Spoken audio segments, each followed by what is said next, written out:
CPIM-ന്റെ 24-ാം party കോൺഗ്രസിന് തമിഴ്നാട്ടിലെ മധുരയിൽ ചെങ്കൊടി ഉയർന്നു. ബുദ്ധദേവ് ഭട്ടാചാര്യ കവാടത്തിൽ മുതിർന്ന നേതാവ് ബിമൻ ബസുവാണ് പതാക ഉയർത്തിയത്.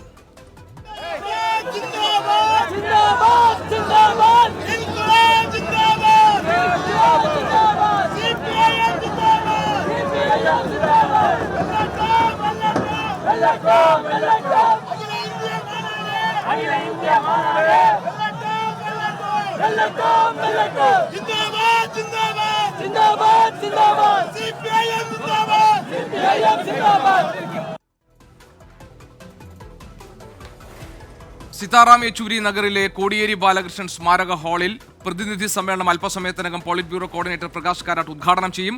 ജനറൽ സെക്രട്ടറി ആകുമെന്ന അഭ്യൂഹമുണ്ടല്ലോ എന്ന ചോദ്യത്തിന് പോളിറ്റ് ബ്യൂറോ അംഗം MA ബേബിയുടെ മറുപടി ഇങ്ങനെയായിരുന്നു. അത് എന്നോട് സ്നേഹമുണ്ടെന്ന് അവകാശപ്പെടുന്ന ചിലർ പക്ഷേ പാർട്ടിയോട് വേണ്ടത്ര സ്നേഹമില്ലാത്തത് കൊണ്ട് നടത്തുന്ന ഒരു അസത്യ പ്രചരണമാണ്. വേദിയിലേക്ക് പോകാം. ബൃന്ദ കാരാട്ട് ഇപ്പോൾ സംസാരിക്കുകയാണ്. ഔപചാരികമായ ഉദ്ഘാടനം അല്പസമയത്തിനകം നടക്കും. മധുരയിലേക്ക് വീണ്ടും.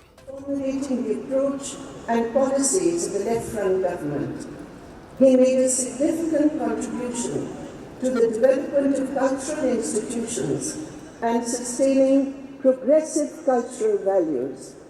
He was a poet, a playwright, and a writer.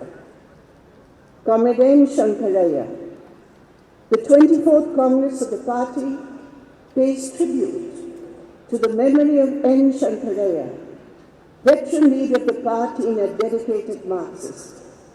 മധുരയിലെ CPIM 24-ാം party കോൺഗ്രസിന്റെ ഉദ്ഘാടന വേദിയിൽ നിന്നുള്ള ദൃശ്യങ്ങളാണ് പ്രേക്ഷകർ കണ്ടുകൊണ്ടിരിക്കുന്നത്. CPIM-ൽ അടിമുടി മാറ്റത്തിന് പാർട്ടി കോൺഗ്രസ് വേദിയാകുമോ? പാർട്ടി കോൺഗ്രസിനെത്തിയ നേതാക്കളിലും ഈ ആകാംക്ഷ തന്നെയാണ് നിറഞ്ഞു നിൽക്കുന്നത്. ഇനി വരുന്നത് പുത്തൻ കാലമാകും എന്ന പ്രതീക്ഷയാണ് പാർട്ടി കോൺഗ്രസിനെത്തിയ നേതാക്കൾ പങ്കുവച്ചത്. എല്ലാ സമയത്തും പാർട്ടിയിൽ പങ്കെടുക്കാൻ പറ്റത്തില്ലല്ലോ. അപ്പോൾ ഇപ്പോൾ നിരീക്ഷകനായിട്ട് പങ്കെടുക്കാൻ പാർട്ടി അനുവദിച്ചിരിക്കുന്നു. അപ്പോൾ ഇതിൽ സന്തോഷത്തോടുകൂടി പങ്കെടുക്കും. അതൊരു സമ്മേളനത്തിൻ്റെ നടപടിക്രമമാണ്. ആ നടപടിക്രമങ്ങളെല്ലാം അനുസരിച്ചുള്ള കാര്യങ്ങളൊക്കെ നടക്കും. ജനാധിപത്യവാദികളും മതേതരവാദികളും ഉറ്റുനോക്കുന്ന സമ്മേളനമാണ്. അതുപോലെ ചരിത്ര സംഭവമായിട്ട് 24-ാം പാർട്ടി കോൺഗ്രസ് മാറും. വർത്തമാന കാലഘട്ടത്തിൽ ഇന്ത്യൻ രാഷ്ട്രീയത്തിന് ഉതകുന്ന രൂപത്തിൽ ഉള്ള നയപരമായ തീരുമാനവും രാഷ്ട്രീയ പ്രമേയവും സമ്മേളനം പാസ്സാക്കും. ഞങ്ങളൊരു ഓൾ ഇന്ത്യ പാർട്ടിയല്ലേ. ആ പാർട്ടിയെ ശക്തിപ്പെടുത്തുക എന്നുള്ളതാണ് നമ്മുടെ ലക്ഷ്യം. ശക്തിപ്പെടുത്തുന്നതിന് വേഷവും ഒരു പ്രധാനമാണ്. സമ്മേളനം യഥാർത്ഥത്തിൽ പാർട്ടിയെ സംബന്ധിച്ചിടത്തോളം കൂടുതൽ കരുത്തും ശേഷിയും വർദ്ധിപ്പിക്കുന്ന തരത്തിലേക്കാണ് സമ്മേളനത്തിൻ്റെ കാര്യങ്ങളെല്ലാം പോകുന്നത്. രാജ്യത്ത് വളരെ പ്രധാനപ്പെട്ട ഒരു സമ്മേളനമാണ്. ഇടതുപക്ഷത്തിൻ്റെ പ്രസക്തി, അതിൻ്റെ രാഷ്ട്രീയ പ്രസക്തി വളരെ വലുതാണ്. ഇന്നത്തെ വർത്തമാനകാല ഇന്ത്യയിൽ വളരെ പ്രാധാന്യമുള്ള ഒന്നാണ് CPM-ന്റെ 24-ാം പാർട്ടി കോൺഗ്രസ്. രാജ്യത്തെ ഏറ്റവും വലിയ വിപത്തായിട്ടാണ് ഹിന്ദുത്വ തീവ്രവാദം വളർന്നു വന്നിട്ടുള്ളത്. കേരളക്കരയിൽ പോലും അതിൻ്റെ ദുസ്വാധീനം വളരെ വ്യക്തമാണ്. ഇന്ത്യയുടെ രാഷ്ട്രീയ ചരിത്രത്തിലെ ഏറ്റവും പ്രധാനപ്പെട്ട തീരുമാനങ്ങൾ കൈക്കൊള്ളുന്ന ഒരു പാർട്ടി കോൺഗ്രസ്സാണ് മധുരയിൽ നടക്കാൻ വേണ്ടി പോകുന്നത്. ഈ പാർട്ടി കോൺഗ്രസിൻ്റെ തീരുമാനങ്ങൾ രാഷ്ട്രീയമായും സംഘടനാപരമായും ഇന്ത്യയിലെ തൊഴിലാളി വർഗ പ്രസ്ഥാനങ്ങൾക്കും അധ്വാനിക്കുന്ന ജനവിഭാഗങ്ങൾക്ക് കരുത്തേകുന്നതായിരിക്കും. പാർട്ടി കോൺഗ്രസ് ഏറെ ആവേശമുണ്ടാക്കുന്നതാണ് ഏതൊരു കമ്മ്യൂണിസ്റ്റുകാരെ സംബന്ധിച്ചിടത്തോളം. മധുരയാകെ ചുവന്നും മധുരയിൽ പലപ്പോഴും നമ്മളറിയാത്ത ഒരുപാട് കാര്യങ്ങൾ നിങ്ങൾ മാധ്യമങ്ങൾ നമുക്ക് നൽകുന്നുണ്ട്. ഇവിടെ പല ഗ്രാമങ്ങളിലും കമ്മ്യൂണിസ്റ്റ് ഗ്രാമങ്ങളുണ്ട്.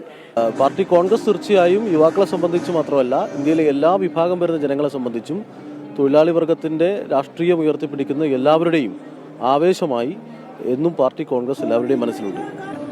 എന്തായാലും മാറ്റം വരുന്ന വിചാരിക്കുന്നത്. പാർട്ടി കോൺഗ്രസിൽ വനിതകളുടെ പ്രാതിനിധ്യം പൊതുവിൽ കൂടുതലാണ്. കൂടും. പ്രാതിനിധ്യം കൂടിക്കൊണ്ടേ ഇരുന്നുണ്ട്, ഇനിയും കൂടും. തീർച്ചയായിട്ടും വനിതാ പ്രാതിനിധ്യം വർദ്ധിച്ചു വരുന്നുണ്ട്. അത് വളരെ മെച്ചപ്പെട്ട ഒന്നാണ്. പാർട്ടി അംഗത്വത്തിലും മറ്റെല്ലാ സമ്മേളനങ്ങളിലും എല്ലാം മെച്ചപ്പെട്ടു വരുന്നുണ്ട്. ഇനിയും മെച്ചപ്പെടേണ്ടതുണ്ട്. സ്ത്രീകളെ ഫുൾ ടൈമേഴ്സ് ആയിട്ട് തന്നെ കൊണ്ടുവരാനുള്ള ശ്രമം വിജയിച്ചുകൊണ്ടിരിക്കുന്നു. യാതൊരു സംശയവും വേണ്ട. അനധിവിദൂര ഭാവിയിൽ നല്ല പങ്കാളിത്തത്തോടുകൂടി എല്ലാ തലങ്ങളിലും സ്ത്രീകൾ വരും എന്ന ആത്മവിശ്വാസം, ശുഭപ്രതീക്ഷയുമാണ് എനിക്കുള്ളത്. മധുര പാർട്ടി കോൺഗ്രസ് വളരെ സങ്കീർണമായ ദേശീയ രാഷ്ട്രീയ സാഹചര്യത്തിലാണ് കൂടുന്നത്. വളരെ പ്രധാനപ്പെട്ട രാഷ്ട്രീയ തീരുമാനങ്ങൾ ഈ പാർട്ടി കോൺഗ്രസിൽ കൈക്കൊള്ളും. CPIM ഒരു സ്വതന്ത്ര ശക്തിയായി രാജ്യത്ത് ഇത്തരം പ്രക്ഷോഭങ്ങൾക്ക് നേതൃത്വം കൊടുക്കുന്ന, പ്രക്ഷോഭങ്ങളെ ഏകോപിപ്പിക്കുന്ന രാഷ്ട്രീയ പ്രസ്ഥാനമായി മാറാൻ ഇനി എന്തൊക്കെ ചെയ്യണം അത് ഈ പാർട്ടി കോൺഗ്രസ് ചിന്തിക്കും, പരിശോധിക്കും, തീരുമാനിക്കും.